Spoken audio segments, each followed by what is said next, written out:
Halo Black Pals, balik lagi bersama gua Yogi Richard di acara Drive It Review bersama blackexperience.com.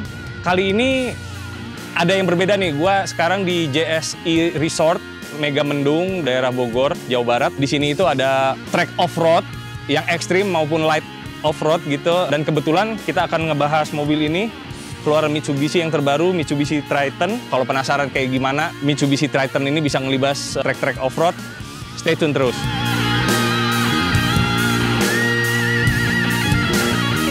Kita akan bahas secara detail dulu, mulai dari eksterior, interior, engine, 4x4-nya kayak gimana. Kita mulai mungkin dari depan ya, paling gampang dari depan, yang paling kelihatan dari depan.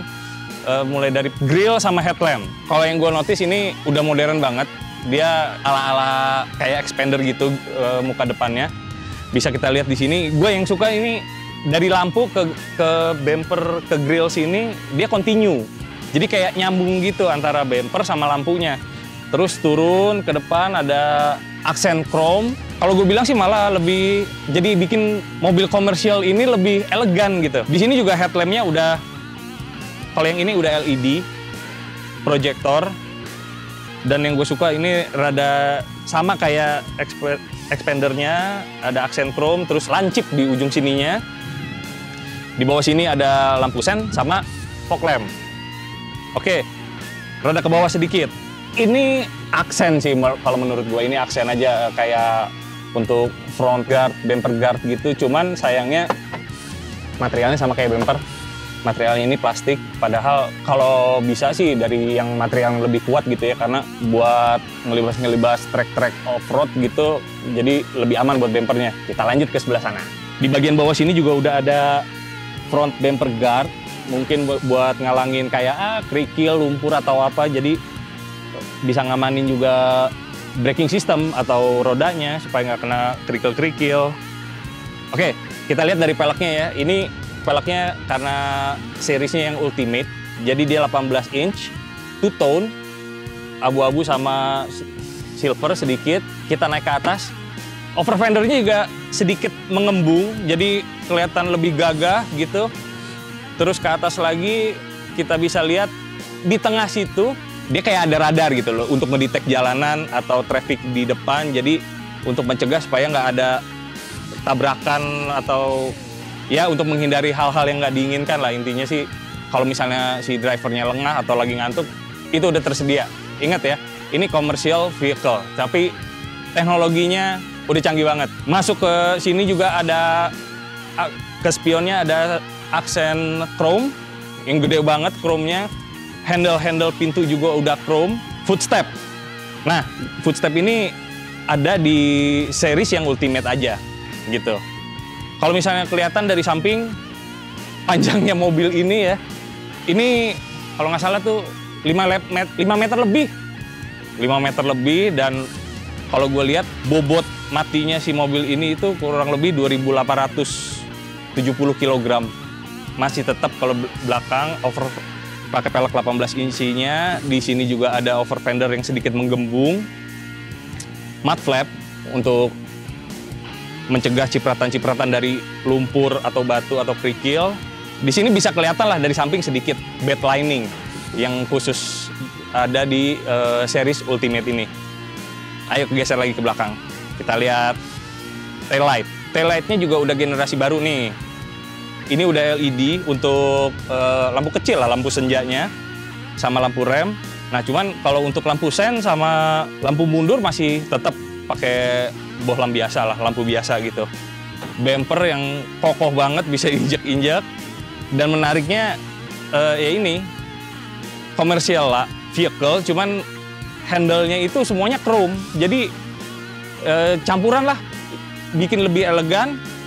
Di sini juga kita bisa lihat ada kamera untuk mundur, third brake lamp. Kita coba, oh ya di sini, ini juga penting nih. Di sini juga udah kelihatan banget tipe mesin apa yang dipakai. Ini pakai mesin Mivec clean diesel, yang artinya emang udah jauh lebih ramah lingkungan. Kode mesinnya itu kalau nggak salah 4N15. Cuman ntar akan gue bahas lebih lanjut di bagian mesin. Oke, kita lihat di bagian belakangnya sini. Nah, bed liningnya berasa banget kokoh ya. Ini juga selain berguna untuk ngangkat barang-barang yang berat, lemari besi atau apa, besi-besi, ini juga disiapin supaya nggak scratch ke bodinya, jadi lebih aman gitu, lebih awet. Di sini ada hinge atau cantolan-cantolan buat ngiket-ngiket barang, ada 4 poin cantolan, jadi lebih aman lah kalau ngangkat barang-barang gede.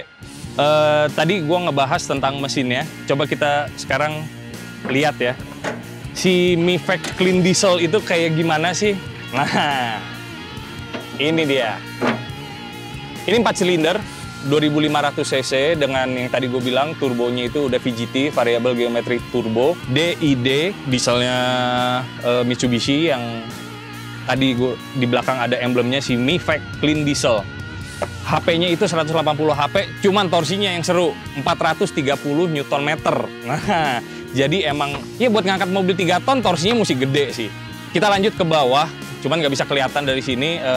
Kita pindah ke dalam, gue akan coba ngejelasin sedikit tentang penggerak 4x4-nya, karena itu udah fully elektronik, jadi tinggal diputer-puter, bisa pindah dari 2 WD ke 4 WD, udah canggih banget deh. Yuk kita masuk. Nah, Black Pels dalamnya, udah kelihatan kan ya elegannya ya. Setir pakai kulit.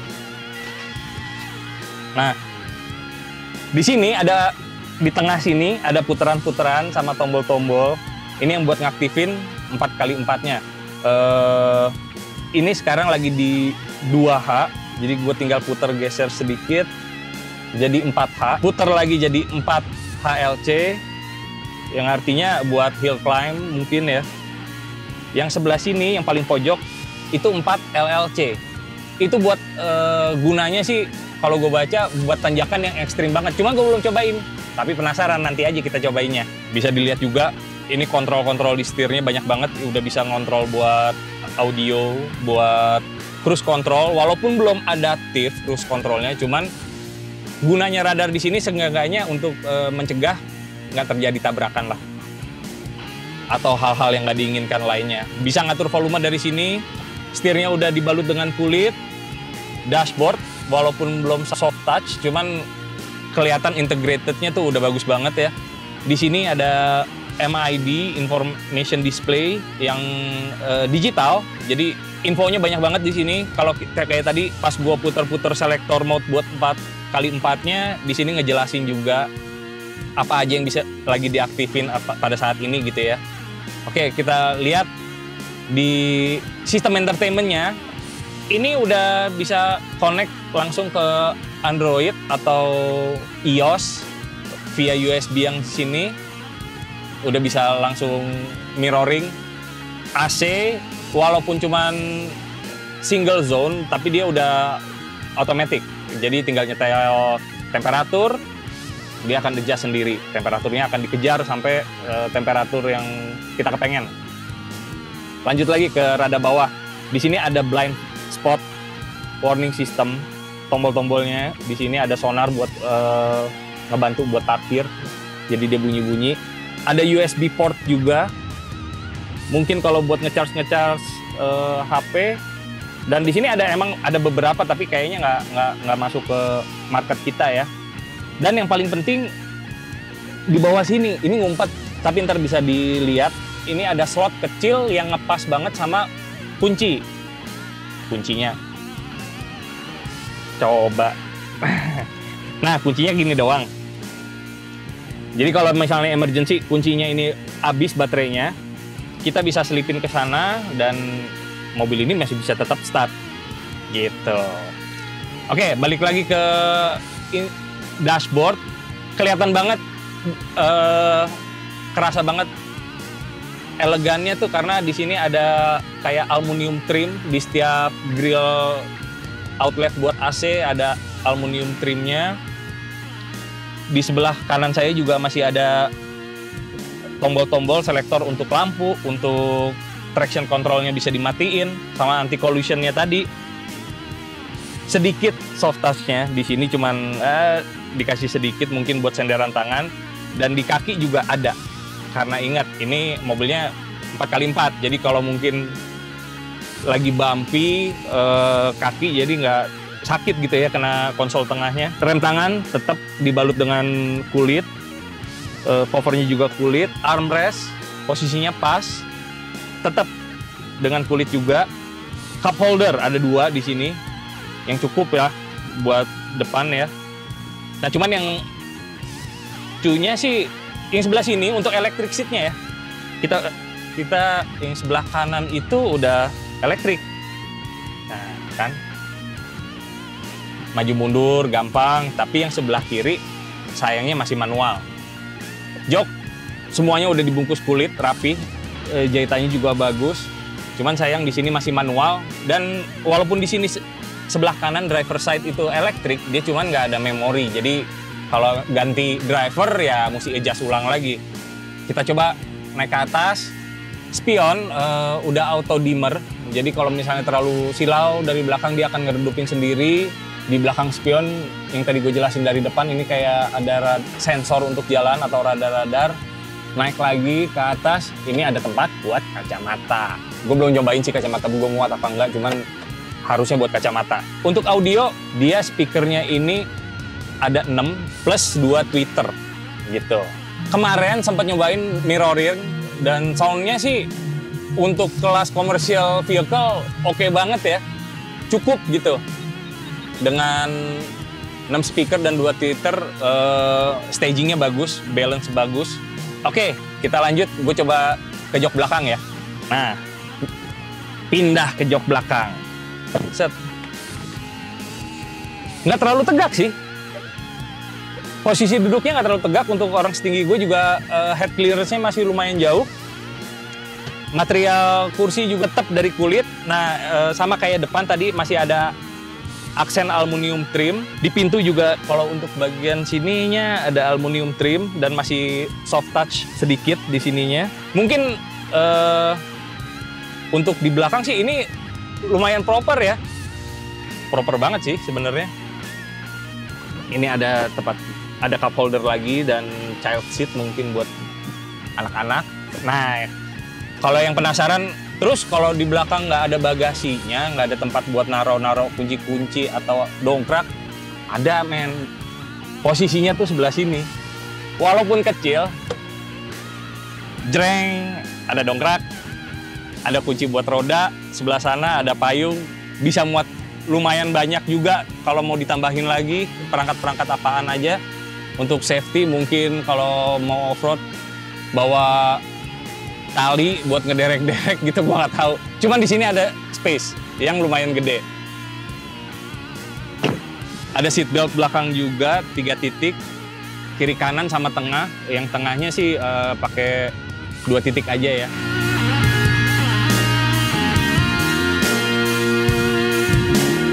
Oke, Black Pals, balik lagi bersama gue Yogi Richard. Gue sekarang udah ada di dalam Mitsubishi Triton. Gue mau cobain test drive nih.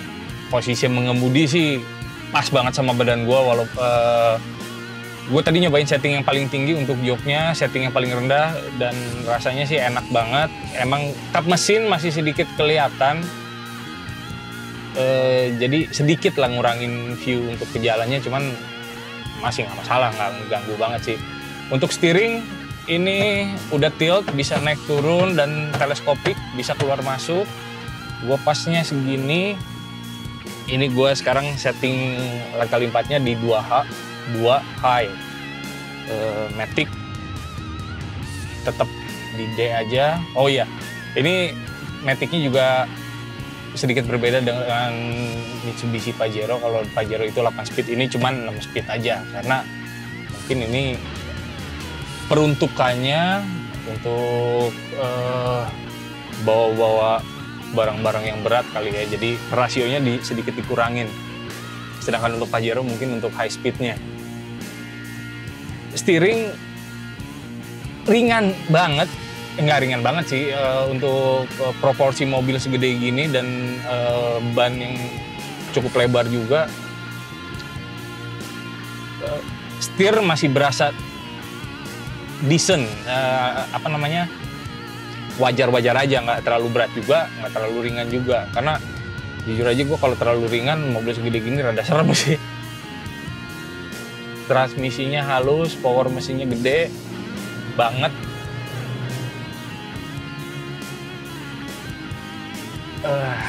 VGT-nya berasa apalagi pas kickdown ya, dari gigi rada tinggi bajak abis, kick turbonya tuh lebih berasa. Karena sebenarnya sih untuk teknologi turbonya ini kan karena udah variabel geometri turbo, sebenarnya boostnya turbo dari putaran rendah pun udah masuk. Cuman memang nggak terlalu signifikan dan nggak terlalu berasa. Dia akan disesuaikan dengan putaran mesin. Masih di 2H, ini ke AC gue taruh di 18 derajat karena emang di JSI ini sekarang lagi terik banget.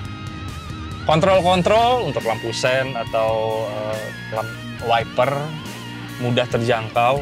Perpindahan gigi maticnya juga smooth banget, gue nggak kerasa banget. Shiftnya tuh kapan gitu, gue aja nggak sadar pindah giginya tuh udah apa belum ya. Ngegas aja yang penting. Selektor modulnya untuk 4x4-nya gue masih coba di 2H.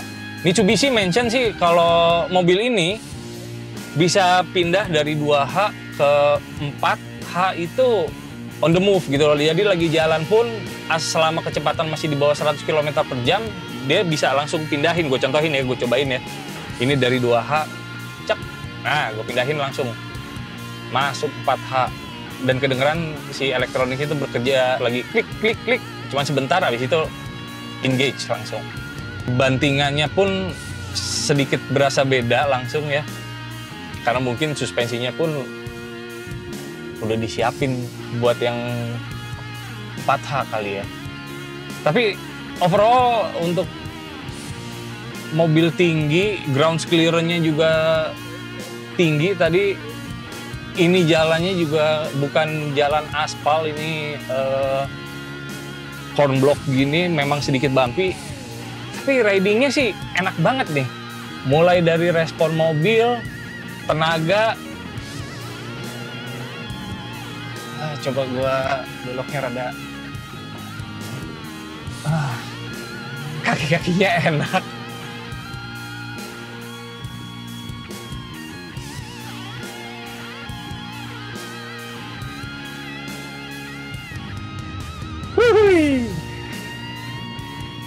Ini masih gue di 4x4 ya, yang high. Responnya jadi lebih sangar gitu, karena bannya ngegigit 4x4-nya tuh langsung cus. Untuk jalan kayak begini aja sih dilibas lah.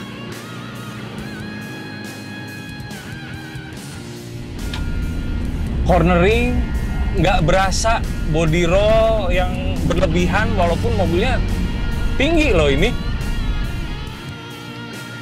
Speednya juga gue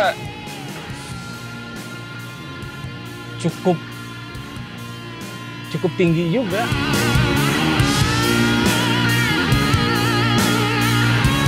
Sekarang di JSI ini ada obstacle, emang ada yang moderate sampai ekstrim lah.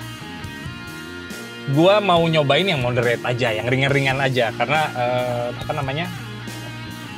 emang ini belum diperuntukkan buat yang jalan ekstrim-ekstrim, walaupun ini udah 4x4 basically gitu.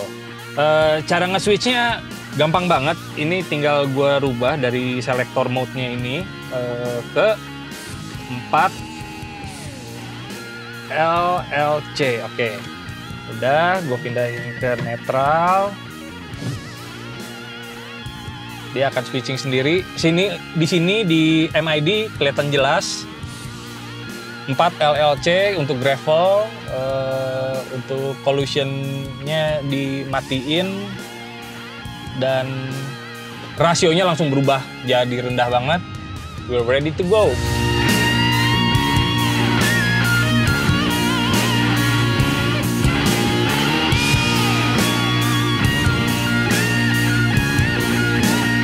Oke, wih, asik banget. Ini gue cuman bener-bener make option yang ada di mobilnya, dan gue nyoba kurang lebih kemampuannya nih mobil kayak gimana sih untuk di obstacle-obstacle off-road, beneran off-road gitu. Karena gue pengen tahu juga 4x4-nya kayak gimana sih rasanya. Dan smooth banget men. Ini mobil ini ngebikin gue bukannya hobi atau yang rutin pakai mobil 4x4 dan main lumpur gitu. Cuman pakai mobil ini rasanya jadi kayak pro gitu. Kita coba sekali lagi ya.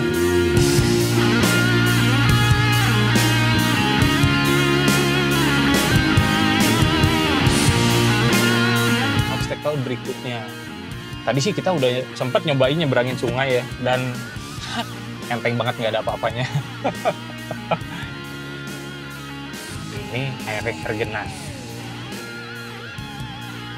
Emang udah disiapin di Jeep Station Indonesia ini obstacle-obstacle kayak gini nih, atau rintangan-rintangan lah buat ngetes atau main. Oke, nyemplung guys.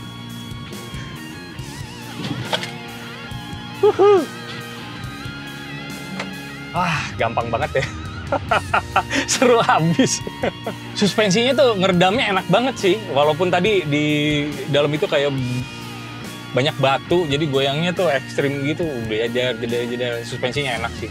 Dan yang nggak perlu gue pikirin itu karena ini otomatis, jadi ya tinggal ngimbangin mesin sama bodi aja.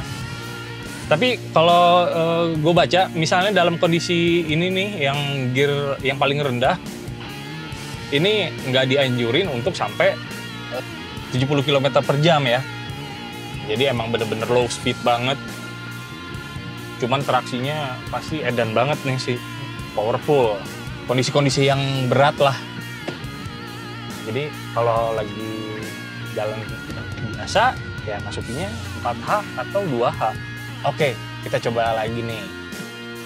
Black Pels. Set. Ini pelek standar, ban juga standar bawaan pabrik. Semuanya masih orisinil banget. Nah, cuman gue lewatnya tadi lebih cepet. Oke. Masuk ke air percobaan kedua. Speednya coba gue tambahin.